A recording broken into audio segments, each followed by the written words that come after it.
नमस्कार मित्रांनो, I S अकॅडमीमध्ये आपलं स्वागत आहे. आज आपण उष्णता म्हणजे हीट या चॅप्टरचा पार्ट 2 बघणार आहोत. बघा, याच्या पहिल्या पार्टमध्ये आपण उष्णतेचे बेसिक कन्सेप्ट आपण बघून घेतली आहे. त्याच्यामध्ये कोणते कोणते टाईप्स आहे आणि उष्णता कशा प्रकारे उष्णतेचं वहन होतं. ओके, आजचा जो टाईप आहे बघा, याच्यामध्ये आपण बेसिकली बघणार आहोत की उष्णता ज्या माध्यमातून जाते त्याचे 3 प्रकार पडतात. ते 3 टाईप आपण बघणार आहोत की कोणते कोणते टाईप आहे. ओके, चला तर आता स्टार्ट करूया. बघा, सगळ्यात पहिले जे आहे उष्णतेचं हे स्थानांतर 3 प्रकारांनी होत असते, हे लक्षात ठेवा. खूप इम्पॉर्टंट आहे. आपल्या याला एक्झाममध्ये ह्या टाईपचे क्वेश्चन विचारले जातातच की कोणते कोणते 3 प्रकार आहे. पहिलं आहे वहन, अभिसरण आणि प्रारण. ओके, हे आहे प्रारण. याला आपण म्हणतो, इंग्लिशमध्ये म्हणतो कंडक्शन, कन्व्हेक्शन आणि रेडिएशन. ओके, प्रारण म्हणजे असतं रेडिएशन, हा असतो कन्व्हेक्शन. ओके, आणि हा असतो कंडक्शन. ओके, हे लक्षात ठेवा. हे 3 टाईप आहे. या 3 टाईप थ्रूच आपलं उष्णतेचं स्थानांतर होत असतं. आता सगळ्यात पहिले बघा, इथं आपण एक एक्झाम्पल घेतलंय. आता स्थानांतर म्हणजे काय, सगळ्यात पहिले आपण डेफिनेशन बघू. जेव्हा एकमेकांना टेकून ठेवलेल्या 2 पदार्थात किंवा एकाच पदार्थाच्या 2 भागात उष्णतेचे स्थानांतर होते, त्याला उष्णतेचे वहन असे म्हणतो आपण. आता याचा अर्थ काय, की बघा इथे आपण बघतोय की एक पॅन म्हणजे एक तवा आपण ठेवला आहे कशावरती, आगेवरती, बरोबर. ही आहे आग आणि याच्यावरती हा ठेवला आपण, फ्राईंग पॅन ठेवलाय. तर याच्यामध्ये काय होतंय, जेव्हा आपण याला हीट करतोय म्हणजे जेव्हा याला आपण उष्णता देतोय, तर त्याच्यामध्ये काय होतं की याचा जो बॉटम पार्ट आहे किंवा याचा जो खालचा पार्ट आहे तो हीटअप होतोय, बरोबर. तो हीटअप झाल्यानंतर तो पार्टिकल पुढे उष्णता वहन करतो, तो पुढे जातो. ह्या पद्धतीने बघतोय आपण. जेव्हा हा माणूस याच्या हँडलला, हा हँडल बघा, आपण उष्णता देतोय ह्या पॉइंटला, परंतु या हँडलला आपण इथं टच करतोय, तरी या माणसाला चटका बसतोय त्याचा, राईट. म्हणजे त्याला उष्णता तिथं जाणवते. तर याचा अर्थ काय, की उष्णता ही आहे, तर सगळ्यात पहिले वहन म्हणजे कंडक्शन हे जे होतं हे मेटल थ्रू होतं. ओके, लक्षात ठेवा, हा मेटॅलिक आहे. सेम तुम्ही एखादा मेटलचा रॉड घेतलाय आणि रॉड इथं हीट करत बसलाय, तुम्ही हातात धरून हा हीट करताय, तरी तुम्हाला चटका बसेल. म्हणजे काय, की उष्णता ही ह्या पॉइंट पासून ह्या पॉइंट पर्यंत आली आहे. म्हणजे याचं स्थानांतरण जे झालं आहे ते त्याच्यामधल्या पार्टिकल्समुळे झालं आहे. आणि अशा पार्टिकल्समुळे जे स्थानांतरण होतं त्याला आपण म्हणतो वहन. लक्षात ठेवा, वहन. आणि सर्व धातू हे उष्णतेचे सुवाहक असतात, विशेषतः चांदी आणि तांबे. तर एक लक्षात ठेवा, धातूमध्ये जे उष्णतेचं वहन होतं ते होतं उष्णतेचं वहन, हे वहन किंवा ज्याला आपण म्हणतो कंडक्शन. ओके, कंडक्शन लक्षात ठेवा, कंडक्शनमुळे होतं. सगळ्यात इम्पॉर्टंट आहे. पुढचं बघूया आता आपण, की दुसरा जो टाईप आहे हा अभिसरण आहे. बघा इथं बघू शकतात, हा जो आहे, हा आपण काय केलंय की एक काचेचं असं एक पातेलं असतं बघा. काचेचं हे पातेलं असतं आणि काचेच्या पातेल्यामध्ये तुम्ही समजा पाणी हीट केलं, तर हीट केल्यानंतर तुम्हाला काय कळतं, जेव्हा पाणी उकळायला लागतं तेव्हा ह्या टाईपचे बुडबुडे निघतात. ओके, याचा झूम व्ह्यू आपण इथं टाकलाय. तर तुम्ही इथं बघू शकतात की काय याच्यामध्ये काय होतं, आपल्याला काही पार्टिकल्स हे खालून वर जाताना दिसत आहे. बघा, मी इथं रेडमध्ये दाखवायचा प्रयत्न करतो की याच्यामध्ये जे पार्टिकल्स आहे ते खालून वरती जात आहे. बघा इथं मी जो रेड ॲरो दाखवतोय, इथून ह्या टाईपमध्ये वरती जात आहे आणि काही पार्टिकल्स हे वरून खाली येत आहे. तर याचा अर्थ काय बघा, पाणी हे अभिसरण अभिसरण प्रक्रियेने पाणी तापतं. म्हणजे तुम्ही अजून एक ऑब्झर्व केलं असेल, समजा एखाद्या बादलीमध्ये तुम्ही पाणी गरम करताय किंवा कशामध्ये, किंवा जुन्या काळातले बघा ते बंब होते त्याच्यामध्ये तुम्ही समजा पाणी गरम करत असाल, तर त्याच्यामध्ये काय होतं की सगळ्यात पहिले जे पाणी तापतं ते खालच्या लेअरचं पाणी तापतं. ओके, आणि त्याच्यानंतर हे पाणी वरती जातं. ओके, आणि त्याच्यानंतर जे थंड पाणी असतं ते परत खाली येतं, परत ते तापतं आणि ते परत वरती जातं. या पद्धतीने आपण बघितलं तर वरचं पाणी हे सगळ्यात आधी गरम होतं आणि त्याच्यानंतर खालचं पाणी. ओके, कोमट पाण्यामध्ये हात घालून बघायचा. कोमट पाण्यामध्ये काय होतं की वरचं पाणी हा लेअर हा गरम झालेला असतो, परंतु खालचं पाणी हे नॉर्मल टेम्परेचरला असतं. ओके, तर हे का होतं, तर याच्यामध्ये होतं अभिसरण, ही प्रक्रिया होते. बघा, पाणी तापवताना प्रथम तळाकडचे पाणी तापते. हे लक्षात ठेवा, एक्झाममध्ये आपल्याला 100% हा क्वेश्चन विचारला जातो की प्रथम कोणतं पाणी तापतं, तर ते तापतं तळाकडचे पाणी तापते. मग तापल्यानंतर काय होतात, हे पार्टिकल्स हलके होतात. ओके, आणि हलके होऊन वर जातात आणि वरचे पाणी खाली येऊन तापते. ओके, म्हणजे वरचे पार्टिकल खाली येतात आणि खालचे पार्टिकल वरती जातात आणि वरती जे पाणी असतं ते तापलेलं असतं नंतर. तर याला काय म्हणतात, अशा प्रकारे प्रवाही पदार्थात होणाऱ्या उष्णतेच्या संक्रमणास अभिसरण असे म्हणतात. ओके, तर अभिसरण कशामध्ये होतं लक्षात ठेवा, द्रव पदार्थात हे अभिसरण होतं. आता अजून काय यांनी एक्झाम्पल दिलंय की विषुववृत्ताजवळचे जमीनलगतचे हवेचे थर ध्रुवाच्या जमीनलगतच्या थरांपेक्षा उष्णतेने हलके होतात. किंवा आपण एक सिंपल आपण एक फेनॉमेन लक्षात घेऊ शकतो. बघा, जे आपल्या इथून हवा जी वाहते, हवा वाहण्याचा जो वेग असतो, हा पण असतो हा अभिसरणामुळे. म्हणजे होतं काय बघा, समजा इथं दोन जागा आहे बघा, ही एक जागा आणि ही एक जागा आहे. ओके, तर आता याच्यामध्ये लक्षात ठेवा, ही एक जागा आहे, ही आहे जमीन आणि इथे आहे पाणी. तर याच्यामध्ये आपल्याला एक गोष्ट माहिती असेल की जमीन ही सर्वात लवकर तापते आणि लवकर थंड होते आणि पाणी हे हळूहळू तापतं आणि हळूहळू थंड होतं. जेव्हा सूर्य निघतो तेव्हा लक्षात ठेवा काय होतं इथं.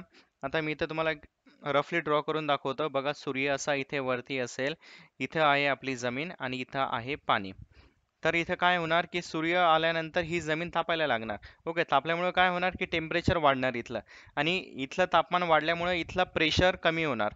ओके, आणि प्रेशर कमी होणार बरोबर. तर प्रेशर कमी झाल्यामुळे काय होणार की हवा वरती जाणार. ओके, टेम्परेचर वाढल्या हवा वरती जाणार आणि इथे कमी दाबाचा पट्टा निर्माण होणार. आणि इथे काय असणार, पाणी. पाणी असल्यामुळे पाणी हळूहळू तापतं. हळूहळू तापल्यामुळे इथलं टेम्परेचरही कमी असणार आणि त्याच्यामुळे इथलं प्रेशर जास्त असणार. ओके, तर त्याच्यामुळे लक्षात ठेवा, जी हवा जी असते ही जास्त दाबाच्या पट्ट्याकडून कमी दाबाच्या पट्ट्याकडे जाते. म्हणून दिवसा जी हवा असते, लक्षात ठेवा, दिवसा जी हवा असते ती समुद्राकडून जमिनीकडे वाहते आणि सेकंडली जेव्हा संध्याकाळ होते ती हवा जमिनीकडून समुद्राकडे वाहते. कारण का, तर सेम सिच्युएशन आहे की जमीन जी असते ती लवकर थंड होते. मावळल्यानंतर जमीन लगेच थंड होते. तिथं प्रेशर वाढतं, तिथलं टेम्परेचर कमी होतं. जिथं टेम्परेचर कमी होतं तिथं प्रेशर वाढतं, लक्षात ठेवा. आणि प्रेशर वाढल्यामुळे काय होतं, ते जास्त दाबाचा पट्टा निर्माण होतो. ओके, जास्त दाबाचा पट्टा आणि पाणी हे असतं हे हळूहळू थंड होतं. तिथं टेम्परेचर जास्तच असतं आणि त्याच्यामुळे काय होतं की इथं कमी दाबाचा पट्टा असतो. तर याच्यामुळे काय होणार की जास्त दाबाच्या पट्ट्याकडून कमी दाबाच्या पट्ट्याकडे. त्याच्यामुळे संध्याकाळनंतर कधी लक्षात ठेवायचं, जमिनीकडून समुद्राकडे वारे वाहतात आणि सकाळी जे असतात किंवा दुपारी जे असतात पाण्याकडून जमिनीकडे किंवा समुद्राकडून जमिनीकडे वारे वाहतात. ह्या दोन गोष्टी लक्षात ठेवा. हे कशामुळे होतात, हे अभिसरणामुळे होतात. खूप महत्त्वाचा पॉईंट आहे हा.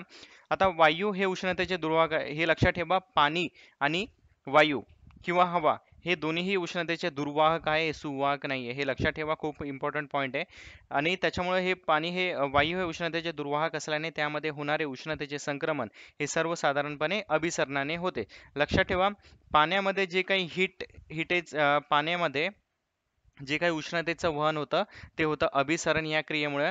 आणि वायूमध्येही हे याच्यामुळे होतं. आणि अभिसरण ही क्रिया कशामुळे मध्ये होते, लक्षात ठेवा, अभिसरण ही प्रक्रिया फक्त आणि फक्त जे उष्णतेचे दुर्वाहक असतात त्याच्यामुळे मध्ये होते. जे उष्णतेचे सुवाहक होतात त्याच्यामध्ये कंडक्शन ही प्रक्रिया होते आणि उष्णतेच्या दुर्वाहक मध्ये अभिसरण ही प्रक्रिया होते. ओके, आणि लक्षात ठेवा, वायू, पाणी आणि काच या तीन पदार्थ आहे उष्णतेचे दुर्वाहक आहे. ओके, हे आहे उष्णतेचे दुर्वाहक. आता बघा, पुढचा एक टॉपिक आता बघूया आपण. दोन टाईप तर बघून झाले, आता आहे प्रारण. प्रारण याला इंग्लिशमध्ये आपण त्याला म्हणतो की रेडिएशन. ओके, आता हा रेडिएशन हा खूप इम्पॉर्टंट पॉईंट आहे. आता रेडिएशन मध्ये काय होतं बघा, जे रेडिएशन असतं, ओके, ते इथं एक्सप्लेन केलं आहे मी. इथं बघू शकतात, हा झाला आपला सूर्य. ओके, आणि ही झाली आपली पृथ्वी. आता सूर्य आणि पृथ्वीमध्ये बघा, जे काही हीट येते सूर्याकडून, जे काही आपल्याला प्रकाशाच्या स्वरूपात जी काही ऊर्जा येते किंवा उष्णता येते, ती ह्या स्वरूपात येते. बघा, ह्या वेव्ज दाखवल्या आहे. ह्या ज्या वेव्ज आहे याला आपण म्हणतो रेडिएशन किंवा याला मराठीमध्ये आपण म्हणतो प्रारण. आता याच्यामध्ये काय इम्पॉर्टंट आहे की प्रारण हे जे असतं हे निर्वात इथून होतं. म्हणजे याला मीडियमची गरज नसते किंवा याला जो काही मधला मीडियम असतो त्याची गरज नसते.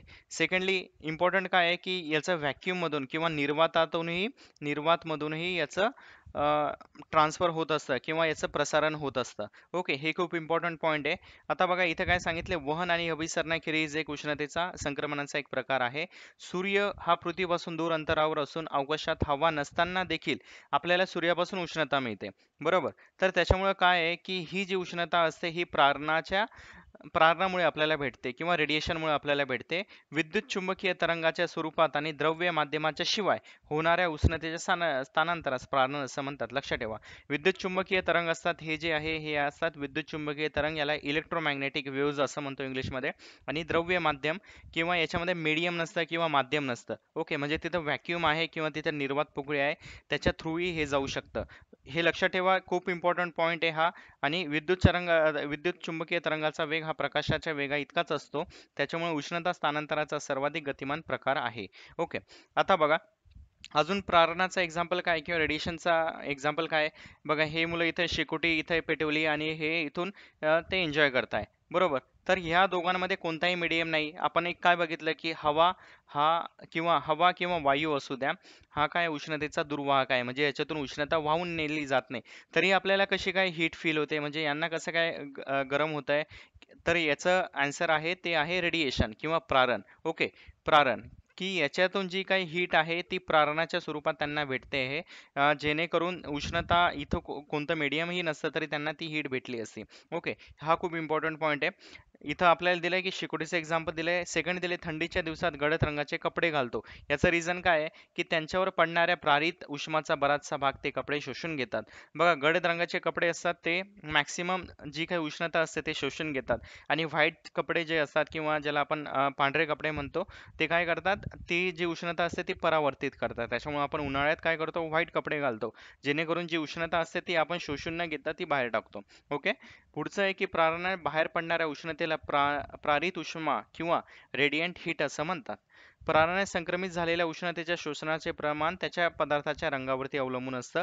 हे खूप इम्पॉर्टंट आहे. उष्णतारोधक काय काय आहे बघा, अभ्रक आहे, काच आहे, कागद, लाकूड, ॲस्बेस्टॉस. ओके. आपल्याला हे गटात न बसणाऱ्या शब्दामध्ये विचारू शकतात की अभ्रक, काच. अभ्रक लक्षात ठेवा, अभ्रक हे उष्णतेचा दुर्वाहक आहे. कागद आहे, लाकूड आहे, आपल्याला माहितीच आहे, आणि ॲस्बेस्टॉस आहे.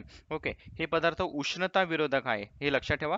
की अग्निशामक दलातील कर्मचारी ॲस्बेस्टॉस पासून बनवलेले गणवेश. बघा, अग्निशामक दलातले जे लोक असतात, जेव्हा आग विझवण्यासाठी जातात तेव्हा तो जो ड्रेस ते परिधान करतात, त्याला तो जो बनवलेला असतो तो असतो ॲस्बेस्टॉस पासून बनवलेला असतो. आणि त्याला जे आपण हीट रेजिस्टन्स आपण असं त्याला म्हणतो. ओके. तर आपण इथं आज काय काय बघितलं बघा, सगळ्यात इम्पॉर्टंट बघितलं.